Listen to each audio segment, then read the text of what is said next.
대권 뉴스.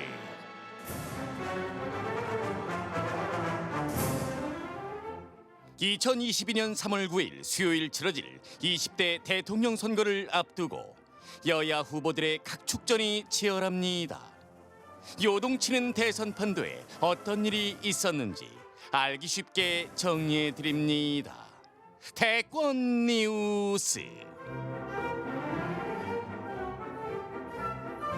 대선 앞두고 꼭 알아야 할 정치권 소식 전해질 분 두 분 소개하겠습니다. 컴퓨터처럼 정확한 시사평론 백컴 배종호 세한대 교수입니다. 안녕하십니까, 배종호입니다. 맞은편에 최수영 시사평론가 나왔습니다. 안녕하십니까? 조금 전에 들어오시기 전에 채연의 노래 들었죠? 네. 예, 이럴 때면은 한 번씩 듣고 싶은 노래 아니겠어요? 그렇습니다. 네. 그렇습니다밖에 없어요? 네. 저는 앵커님이 불렀으면 더 나을 수도 있겠다는 생각을 좀 들었어요. 여보세요. 네. 저 유튜브 김웅기님께서 웬만한 텔레비전 프로그램보다 허리케인이 더 볼만해 이렇게 적어주셨어요. 아유, 좋아. 바람직한 댓글이십니다. 아주 네. 똑똑한 우리 청취자군요. 자, 이 얘기부터 해보겠습니다. 오늘 국민의힘 2차 컷오프가 오전에 발표가 됐어요. 윤석열, 홍준표, 유승민 여기에 원희룡 후보 이제 4등으로 올라왔는데 두 분 이야기하기 전에 솔직히 누가 될 거라고 생각했어요? 최수영 평론가. 저는 1번 황교안, 2번 원희룡을 봤는데 제가 틀렸습니다. 백검 교수께서. 저는 답을 안 냈습니다. 왜냐하면 한 자리 그러니까 놓고 속으로 누굴 생각했냐고요. 아니 그러니까 답을 안 냈다고요. 왜냐하면 워낙 미미한 차이로 경쟁 중이기 알았어요. 때문에. 네, 알았어요. 네. 자, 이번 경선 결과 2차 컷오프 어떻게 보시는지? 네, 제가 볼 때는 이제 원희룡 후보가 컷오프에 4위로 통과를 했는데 뭐 아주 미미한 차이로 통과를 했을 거예요. 표 차이는 발표가 안 되죠. 네, 발표를 안 하죠. 지금 이제 공직선거법상 발표 못 한다고 이게 그랬는데. 알려지는 게 그렇다는 얘기죠. 그렇죠. 왜 됐을까? 제가 세 가지로 정리를 했는데 하나는 신규 당원 유입 효과가 상당히 있었다 이렇게 봅니다. 20만 명인가 더 들어왔다는 거 아니에요? 기존의 당원이 28만 명인데 신규 당원이 지금 26만 5천 명이 들어왔어요. 26만. 근데 이분들이 대부분 이준석 효과 때문에 들어온 수도권 그리고 2030, 40이란 말이에요. 역시 이제 이런 분들이 상대적으로 좀 합리적 보수 성향을 갖고 있는 그리고 국회의원 3선 또 그리고 제주 재선한 원희룡 후보에게 상당 부분 표를 주지 않았을까 좀 생각이 되고요. 그리고 TV 토론 효과도 좀 있다고 봅니다. 그게 무슨 얘기냐면 5차, 6차 때는 원희룡 후보가 제가 보니까 좀 공약 중심으로 굉장히 좀 돋보였어요. 좀 차분하게 했죠, 그리고. 굉장히 좀 주도한 그런 부분이 있었어요. 그리고 이제 세 번째로는 역시 황교안, 최재형 이 두 사람이 매우 부진했다. 아시겠지만 최재형 후보 같은 경우는 한때 8%까지 갔단 말이에요. 그러면서 2위 자리까지 갔는데 계속해서 준비 안 된 후보가 부각이 되면서 결국은 컷오프가 됐고 황교안 후보 같은 경우는 4.15 총선 부정선거를 가지고 강성 지지층 태극기 세력을 좀 결집시키려고 했는데 이 부분도 결과적으로 전체 당원들 흐름에서는 좀 거부감이 있었지 않나 이렇게 생각이 됩니다. 합리적 보수 또 TV 토론 영향이 있다. 최수영 평론가님 어떻게? 저는 일단 이걸 전제로 하고 한번 하고 싶어요. 그러니까 국민의힘 지도부가 정말 한숨 돌렸다고 저는 생각하고 하는 겁니다. 왜요? 만일 황교안 후보가 4강 테이블에 올라왔으면은 의제가 바로 부정선거 의제가 되거든요. 더군다나 이제부터는 1대1 토론도 하게 됩니다. 네. 그렇다면 굉장히 국민의힘으로서는 피하고 싶은 그런 이슈를 맞닥뜨리게 되는 거기 때문에 그 부분에 대해서 원희룡 후보가 올라와서 배 교수님 말씀한 것처럼 앞으로 좀 중도층을 소구할 수 있는 그런 차분한 공약이라든가 이런 어젠다를 내놓는 거는 아주 한숨 돌렸죠. 이제 저는 다만 변수가 앞으로 이거 가능성이 높아요. 지금 유승민 후보와 지금 윤석열 후보가 지금 굉장히 감정 다툼까지 가기 때문에 기술 논쟁 때문에. 그렇죠. 그래서 저는 나중에 만일의 어떤 결과에 따라서 홍준표 후보와 유승민 후보의 단일화 여부가 가장 저는 막판 단일화 여부가 가장 아마 핫한 이슈가 될 것 같고요. 아, 그래요? 그렇죠. 그다음에 윤석열 후보는 일단 조금 상승을 가질 겁니다. 왜냐하면 최재형, 황교안 같은 이제 강경 보수층의 지지를 얻던 분들이 아마 드랍하면서 이 지지층은 60대 이상의 지지를 많이 받는 윤석열 후보에게 갈 가능성이 좀 매우 높기 때문에 이런 부분들을 좀 잘 지켜보면서 11월 5일 최종 승부를 보는 게 관전 포인트가 아닐까 싶습니다. 최평론가님 좀 전에 이제 앞으로 국민의힘이 토론하면 4명으로 압축됐으니까 1대1 토론도 가능하다. 네. 이게 어떤 형식을 얘기하는 거죠? 그러니까 이제 후보 대 후보 간으로 이제 계속 이제 1대1로 맞붙이는 토론을 해요. 4명이 같이 출연을 하지만 아니죠. 1대1로 이제 같이 2명만 출연해가지고 그렇게 그런 식으로 지금 아주 좀 뭐랄까 국민들에게 좀 아주 강력하게 좀 보일 수 있는 그런 걸 하겠다는 거예요. 그러니까 지금 만일 토론에 강한 이제 홍준표 후보나 유승민 후보는 좋아하는데 윤석열 후보 조금 준비를 더 해야겠죠. 네, 알겠어요. 자, 와중에 조금 전에 잠깐 얘기했습니다만 주술 논쟁 계속되고 있는데 그 6차 토론 끝나고 나서 스튜디오에서 뭐 삿대질의 말다툼 가지고 있었다 뭐 이런 얘기도 있는데 이 논란 어떻게들 보시는지요? 제가 볼 때 참 한심하죠. 한마디로 막장 드라마의 전형이다. 이렇게 얘기할 수밖에 없어요. 역대 이제 대한민국의 대통령 후보 경선에서 손바닥에 왕자 써가지고 나온 그런 후보가 있었습니까? 없었죠. 저는 본 적이 없습니다. 그리고 또 경선 과정에서 주술 논란, 미실 논란이 된 적이 있었습니까? 없었습니다. 근데 지금 이런 일들이 황당한 일들이 국민의힘 대선 후보 경선 과정에서 벌어지고 있어요. 앵커께서 말씀하신 대로 TV 토론하면 TV 토론에서 끝나야 되는데 장애 토론을 또 했단 말이에요. 네. 우리 평론가들도 마찬가지예요. 평론하면 평론으로 끝나야지 밖에 나와서 또 장애 평론합니까? 그러면 잠깐만요. 네. 두 분은 이렇게 여기서 입씨름하다가 밖에 이따 끝나고 나가면 어떻게 하고 헤어져요? 우리는 서로 화이팅 응원하죠. 민생 또 이야기만 찬자도 합니다. 하고. 서로 사는 이야기만 합니다. 근데 진짜로? 이게 예. 믿을 수 없는 일이지만 겉으로만 그러는 거 아니에요? 아니요. 믿을 수 없는 일이지만 모 평론가의 경우는요. 끝나고 6탄전까지 한 평론가도 있습니다. 아 그런 일도 있습니까? 근데 지금 그런 일이 국민의힘에서 사실상 벌어지고 있는 것 아닌가. 더군다나 대통령 후보들인데. 그렇습니다. 뭐 삿대질 했니 뭐 몸을 밀쳤니 이런 얘기까지 나오는데 예. 왕자 논란 그리고 또 지금 도사 논란까지 나오고 있지 네, 뭐 않습니까? 스님 얘기 스스로 나오고요. 뭐 정법 도사 자기가 멘토라고 했는데 또 난 멘토 아니다 좀 부인하고 있고 그리고 뭐 학문침 전문가까지 등장을 했단 말이에요. 네. 참 있을 수가 없는 일인데 이게 그냥 해프닝이 아니고요. 굉장히 중요한 문제입니다. 그게 무슨 얘기냐면은 대통령이라면은 국가의 안위 그리고 국민들의 생명, 안전, 재산을 지켜야 될 그런 막중한 책임을 갖고 있는 리더인데 알겠습니다. 이런 리더가 미신에 현혹된다면 정상적인 자. 국정 운영이 되겠습니까? 여기까지 충분히 이제 전달이 된 것 같고 최수영 평론가님 국힘 쪽에서는 상당히 이런 이야기들 나오면 아프지 않겠어요? 저는 이게 지금 말 못하지만 지금 부글부글 할 거예요. 왜냐하면 지금 사실 지금 추세를 놓고 보면 정권 그러니까 여론조사 보면 정권 교체 비율이 지금 한 50% 넘는 건 대체적인 추세고 네. 뭐 정권을 유지해야 한다가 35%에서 40% 나오는 게 추세인데 이렇게 유리한 정치적 토양 속에서도 이런 지금 일이 벌어지니까 여론조사 붙여보면 후보 간 개인 경쟁력에서는 다 1대1에서 지는 게 나오잖아요. 그러니까 이게 저는 그걸 반증하고 있다고 봐요. 그러니까 저는 정말 이런 지도자의 민낯이 대중에게 어떻게 받아들여질지 특히나 대중들은 말이죠. 지도자에게 신뢰를 보내려면 그 지도자가 가진 것 더 이상의 무엇인가 있다고 기대를 해야 되는데 그 기대는 고사하고 진짜 부끄러운 치부를 들여다보면 되겠습니까? 예. 자 그리고 이 와중에 말이에요. 윤석열 후보의 부인 김건희 씨는 허위 이력 의혹이 불거지고 있습니다. 네, 지금 아내 김건희 씨의 리스크가 갈수록 걷잡을 수 없을 정도로 커지고 있는데요. 지금까지 나타난 것만 해도 뭐 코바나 컨텐츠 협찬 의혹이 있었죠. 그리고 도이치모터스 주가 조작 의혹 이거는 뭐 곧 소환 조사를 받을 수밖에 없는 이미 상황이고요. 관계자 한 명은 구속이 됐어요. 그렇습니다. 그리고 또 국민대 박사학위 표절 논란이 계속되고 있는 이런 상황에서 이번엔 또 서울대학교 잠깐만요. 네. 배 교수님 잠깐 속보가 들어와서 청취자분께 알려드리겠습니다. 자 청취자 여러분 검찰이 말이죠. 윤석열 부인 주가 조작 의혹 네. 도이치모터스에 대한 압수수색에 들어갔답니다. 예. 이제 계속해 압수수색 주세요. 다음에 이제 소환 조사가 기다리고 있고요. 그런데 이제 대학에서 강의를 위해서 허위 경력을 제공했다는 논란이 있어요. 서울대학교 시간 강사 관련인데요. 1997년, 98년도에 서울 대도초등학교 근무한 적이 있다. 그리고 또 98년에 서울 광남주 근무한 적이 있다. 2001년에는 서울 영락구 근무한 적이 있다. 이렇게 강사 지원 이력서에다가 다 써서 제출했는데 네. 정식으로 서울시 교육청에 국회에서 확인한 결과 전혀 근무한 적이 없다. 아 그래요. 이렇게 확인이 됐습니다. 네.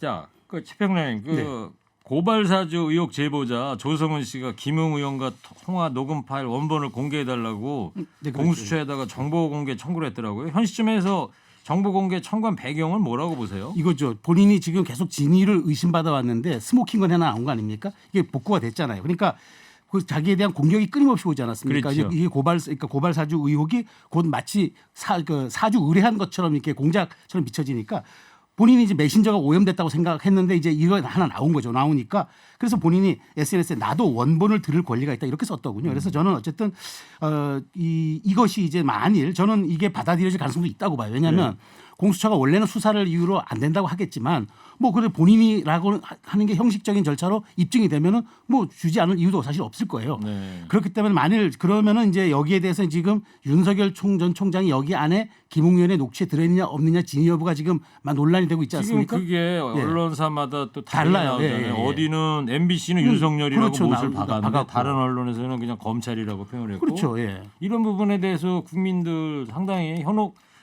헷갈리지 않습니까? 이런 부분에 대해서 그러니까 공수처가 좀 발표를 좀 해줬으면 좋을 것 그게 같아요. 오히려 저는 조성은 씨가 그 녹취록을 입수한다면은 그게 이제 바로 진위 여부가 가려질 수도 있는 상황이 올 수도 있죠. 그렇기 때문에 어때요, 배 교수님? 이거 공수처가 받아들일 것 같아요? 제가 볼 때는 가능성이 좀 있다고 봅니다. 왜냐하면 공수처가 이런 정보를 공개할 경우에는 피의사실 공표 논란에 휩싸일 수가 있거든요. 그러니까요. 근데 이제 조성은 씨 같은 경우는 정식으로 권익위에 의해서 공익신고자로 지정이 됐어요. 예. 근데 지금 조성은 씨 주장은 이런 거예요. 이게 내 전화기에 있는 내 녹취 파일이다. 따라서 내가 당연히 들을 권리가 있다. 예를 들면 지적재산권 일부는 나한테 있는 것이다. 뭐 지적재산권이라기보다는 어쨌든 네. 본인이 지금 소유하고 있는 그런 자료니까 왜 내가 이걸 못 들어야 되느냐. 그렇겠네요. 라면서 이제 정보 제3자는 모르겠지만 본인이 녹취했던 그런 부분이니까. 그렇습니다. 그래서 이제 결국은 공수처가 판단할 문제인데 첫 번째로 수사에 방해가 되지 않는다면 그리고 거꾸로 또 수사에 도움이 된다면 충분히 제가 볼 때는 전달할 가능성이 있고요. 만약에 수사에 방해가 된다면 비공개를 전제로 해서 확인시켜줄 정도는 있지 않나 이런 생각도 듭니다. 네, 하여튼 이 고발 사주 관련해서 최평론가님 네. 민주당에서는 이제 초유의 검당 유착 사건이다. 검찰과 야당의 유착 사건이다 이런 얘기고 반면에 국민의힘은 이 녹취록이 공개된 시점에 이거 정치적 의도가 있는 거 아니냐 이런 시각이에요. 서로 다릅니다 여야가. 저는 정치적 의도가 있다고 보진 않아요. 왜냐하면 오히려 깔끔하게 11월 5일 국민의힘 대선 후보 결정 전까지 이 수사가 마무리돼야 돼요. 오히려 빨리 해야 된다. 그렇죠. 그게 국민의힘에도 유리한 겁니다. 이런 리스크들이 사전에 해소되지 않으면은 국민의힘은 당장 검찰이나 공수처의 정치적 의도를 의심할 수는 있지만 그것을 의심한다고 해도 내보내면 안 돼요. 왜냐하면 오히려 자신들이 갖고 있는 후보 리스크를 제거한다는 측면에서 오히려 이거는 뭐 조속한 수사 그다음에 아주 그 공명정대한 수사 이걸 요청하는 게 맞지. 지금 이게 정치적 의도로 하는 거는 조금 제가 보기에 안 나간 것 같고요. 어쨌든 이 문제는 지금 핵심은 두 가지 같아요.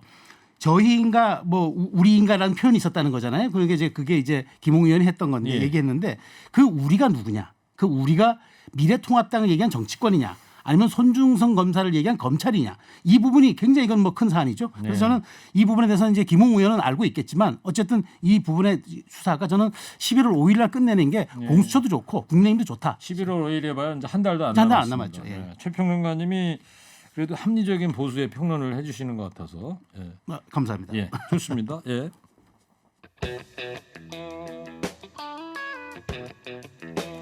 자, 두 번째 대장동 이슈를 이제 짚어봐야 될 텐데요. 민주당은 이 대장동 이슈로 날이 서 있어요. 특히 이재명, 이낙연 후보 측 기싸움이 치열한데 이낙연 후보 측에서 배임 또 구속이라는 얘기까지 언급을 했단 말이에요. 최평론가님, 이 여당의 이런 공방을 어떻게 보고 계세요? 진짜 저는 상상 이상으로 지금 보고 있어요. 그러니까 지금 경선이 사실상 이제 3일밖에 남지 않았지 않습니까? 이제 이렇다면은 사실은 이제 보통 3일이 아니죠. 이제 내일하고 모레. 그러니까 이제 일요일 날 발표를 하는 거죠. 예, 6시에 발표하는데 사실 저는 이제 우리가 다 모든 사람들이 지금 추세를 놓고 본다면 1차전에서 끝날 것이다. 결선 안 갈 것이다 라고 보는 게 맞는데 그러면 사실 정상적인 상황을 놓고 보면 지금 쫓아가는 후보들은 출구 전략을 짜야 돼요. 그런데 출구 전략이 아니라 오히려 지금 진입 전략을 짜는 것 같아요. 그러니까 만일 구속이 된다면 어떡할 거냐. 이런 어마어마한 화두를 지금 던지고 있다는 거죠. 또 그것도 더군다나 선대본부장이라는 분이. 그렇기 때문에 저는 지금 지도부가 나서서 선을 긋고는 있잖아요. 선수보고 차원에서 이거는 뭐 아니라는 식의 얘기를 하지만 이 금기어까지 지금 돌출된 상황에서 지금 과연 이게 지도부가 이것을 관리할 수 있겠느냐. 그리고 만일 끝난다면 승복에 대한 문제를 놓고 득표 비율까지 따져가면서 굉장히 이제 앞으로 이 논란이 더 큰 진짜 내용으로 치달을 수 있기 때문에 이게 근데 걱정일 거예요. 이게 관리가 될 수 있는 이슈가 아니기 때문에 민주당 지도부도 지금 큰 곤혹스러운 짐을 하나 안고 있는 거죠. 일전에 보니까 송영길 민주당 대표 얘기 중에 전에 그 2012년 그 인천시장 때 그때는 문재인 당시 후보한테 상대 시청에서 뭐 물건도 집어던지고 그랬다고 그러면서 이 정도는 내용도 아니다 이런 얘기를 당대표 입장에서는 하던데 배 교수님 어때요? 이런 공방이 민주당 내에서 이틀 남은 경선에 영향을 줄 것 같습니까? 뭐 표심이 어떻게 움직일 것 같아요? 치열함은 2012년이 더했을지 몰라도 지금 확실히 선을 넘은 것 같아요. 아, 선은 넘은 것 같다. 세 가지 점에서 선을 넘었다고 보는 게 지금 대장동과 관련해서 이재명 1위 후보의 배임 혐의 가능성을 구체적으로 제기를 했어요. 예. 그 두 번째로는 구속 가능성까지 또 언급을 했단 그랬어요. 말이에요. 그 세 번째로는 경선 결과의 불복 가능성까지 시사를 했단 말이에요. 3분의 1이 만약 이재명 후보가 되면은 표를 안 줄 것이다. 그렇습니다. 이낙연 후보 측 이건 지지층에서. 이제 선을 너무 많이 넘었는데 뭐 단기적으로는 이번에 주말에 만약에 50% 과반 득표를 저지 못하면은 게임이 끝나는 것 아니겠습니까? 그렇죠. 그래서 사활을 걸고 지금 이런 메시지를 던지는 것 같은데 또 두 번째로는요. 게임 이후의 게임까지 생각하고 있는 것 같아요. 그게 무슨 얘기냐? 이재명 지사로 후보가 확정이 된다 할지라도 또 후보가 낙마할 가능성이 있다라는 것까지 염두에 두고 있는 것 같은데 제가 볼 때는 나가도 너무 많이 나갔다. 그래서 하여튼 표심에 어떤 영향을 줄 것 같아요.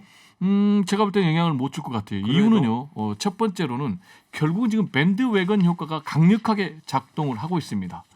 그리고 대체로 표심은요. 될 사람한테 몰아주는 거거든요. 네. 더구나 대선이기 때문에 될 대로 줄을 서는 것이 민주당의 흐름이고요. 두 번째로는요. 대규모로 이 선거인단이 커질 경우에는 결국은 여론조사하고 거의 일치될 수밖에 없거든요. 따라서 50%가 넘는 과반 득표가 제가 볼 때는 이변 없이 결론이 나올 것이다. 그래서 본선으로 바로 직행할 것으로 보입니다. 알겠습니다. 예. 저 시간이 별로 없어가지고요. 앞으로 좀 해주실 때 세 가지 말고 한 두 가지 정도로만 좀. 네, 그러면 근거를 좀 두 가지까지만 하고 한 가지는 따로 전화해서 물어보라고 하겠습니다. 청취자들. 자, 그리고 최평론가님, 네. 민주당이 이제 경선 3차 국민 선거인단 네. 투표율이 기존보다 훨씬 예, 예, 높아졌다는 거 예. 아니에요? 이 누구한테도 유리할 거라고 생각이 드세요? 저는 뭐 아무리 대장동 이슈가 불거져도 저는 이거는 이재명 후보한테 유리할 수밖에 없다. 어째서요? 그러니까 저는 이렇게 봅니다. 그러니까 경기도라는 데가 지금 사실 인구가 가장 많잖아요. 그렇죠. 여기가 이재명의 텃밭 아닙니까? 예, 예. 그러니까 저는 여기에서 이재명 후보도 사실은 어머니라고 표현을 했을 정도인데 오히려 저는 이게 지금 당내 경선이잖아요. 물론 일부 국민 선거인단도 참여하고 있습니다만은 이건 주로 당을 위한 당의 경선이기 때문에 당심은 어쨌든 이재명 후보를 조기에서 낙마하지 않도록 그렇죠. 보호해 줘야 된다는 여론이 강한 것 지금 같아요. 이제 경선 투표라는 게 전 국민 투표하는 게 아니니까. 그러니까 그래서 저는 오히려 힘을 실어주자는 차원에서 이 이슈가 더 점화되니까 50%까지 낮았던 투표율이 지금 70%까지 올라간 걸로 저는 네. 분석을 하는 거예요. 그렇기 때문에 지금 사실 이낙연 후보가 물론 일부 따라간 점도 있겠습니다만 지금 너무 표 차이가 많이 나버렸어요. 20만 표 이상 나버렸기 때문에 이게 총수가 올라갔지만 이것이 좀 미리 갔었으면 조금 표가 나와도 이낙연 후보에게 좀 더 씌울 수 있었는데 제가 보기에 이 상태라면은 뭐 저는 이 높은 투표율은 오히려 이재명의 과반의 압도적인 지지를 보내주는 걸로 마무리되지 않을까 싶어요. 배 교수님은 어떤 생각 갖고 계십니까? 네, 아까 제가 말씀드린 대로 같은 맥락입니다. 이미 네. 대선은 결정됐고요. 가장 중요한 것은 대장동이 변수가 되냐 안 되느냐인데 대장동이 변수가 안 되고 있고 오히려 득표율이 대장동 파장 이후에 더 높아지는 그런 상황이란 말이에요. 왜 그러냐? 결집 현상. 1위 주자를 보호하자라는 결집 현상 때문에 제가 볼 때는 이변이 없을 것이다. 그렇게 봅니다. 알겠어요. 내일이 이제 경기도 발표라는 거고 홈그라운드죠. 모레가 이제 서울이에요. 그렇죠. 네. 그러면 이렇게 투표율 높고 두 분의 전망으로 따지면 이재명 후보한테 유리할 것이다 하고 두 분 공통적인 견해를 얘기했는데 예. 그렇다면 내일 경기 결과를 가지고도 이 뭡니까 예상할 수 있죠. 내일 혹시 결정될 가능성 이런 전망도 있나요? 어때요? 뭐 그럴 가능성도 배제할 수는 없지만 좀 더 가야 되겠죠. 앞으로 예. 뭐 한 16만 표 정도 얻어야 되니까.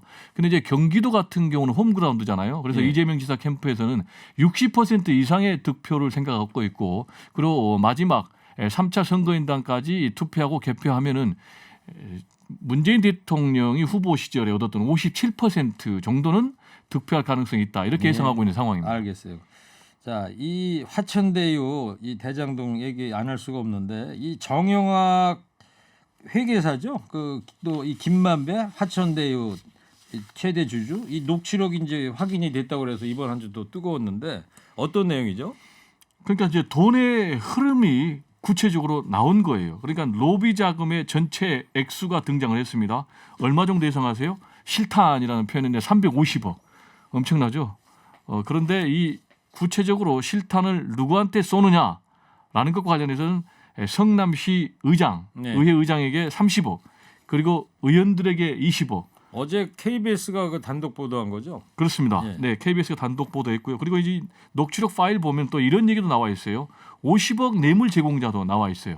곽상도 의원의 아들도 등장을 하고요. 그리고 박영수 전 특검의 딸에게도 50억을 주겠다라는 내용이 나와 있고요. 물론 이제 당사자들은 다 부인하고 있는 상황이고요. 그리고 700억을 유동규 기획본부장에게 전체 이익의 25% 제공한다. 이런 내용도 나와 있고요. 네. 그리고 실제로 5억이 넘어갔는데요. 이 부분과 관련해서 본인들은 당시에 상당히 좀 과장해서 얘기만 했을 뿐이지 실제로 집행된 것은 없다라고 부정을 하고 있지만은 결국은 제가 볼 때는 뭐 자금의 흐름을 쫓아가면은 상당 부분이 진실로 드러나지 않을까 이렇게 봅니다. 네. 저도 동의합니다. 이 돈은 거짓말을 하지 않거든요. 예. 최수영 평론가님이 볼 때 말이죠. 지금 이게 화천대유가 누구 겁니까? 정치권에서 가장 큰 이슈인데 누구 거라고 보세요? 화천대유는 사실은 그 민간 토건 세력이 맞죠. 주인은 맞죠. 맞는데 그렇다면 이렇게 설계 준 사람이 누구냐를 이제 찾아내는 게 관건이라고 저는 보는 겁니다. 그러니까 네. 그 화천대유 주인은 화천대유가 주인이 등기된 사람들이 맞고 돈을 가져간 사람들이 맞는데 중요한 거는 사실 이 돈에 이걸 이렇게 과도하게 이게 이렇게 가져가게 했을 흐름을 누가 짜줬느냐, 설계 누가 했느냐. 그렇다면 이거는 굉장히 쟁점이 될 수밖에 없어서 야당은 그러면 그 몸통을 밝히자라는 게 이제 특검을 통해서 하자고 이야기를 하는 거죠. 네, 이 화천대유의 주인은 분명합니다. 누구냐?